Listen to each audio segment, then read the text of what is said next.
What can account for these observations, and why do we think dark matter is a likely explanation? The most obvious explanation of the discrepancies between visible matter and the motions of stars and galaxies is that we just aren't detecting large quantities of normal visible matter.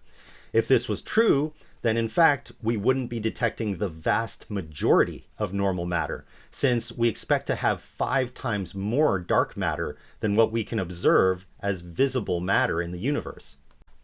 What if there are large clouds of cool, neutral gas floating around space that we aren't observing?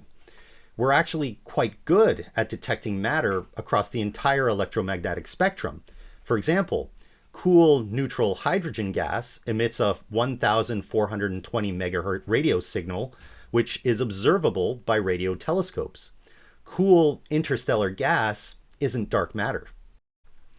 What about larger, more massive objects that don't emit much radiation? Specifically, there could be invisible objects like black holes, brown dwarfs, or rogue interstellar planets that might be able to account for the missing mass. These types of objects are classified as massive compact halo objects, or MACHOs. In fact, experiments have been done to test this hypothesis. What happens is that a distant observable star is monitored.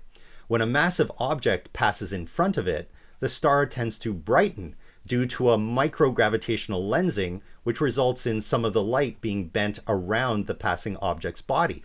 This is distinct from the natural flickering of light from the star, since all wavelengths of the star's light brighten across the spectrum for a passing massive object.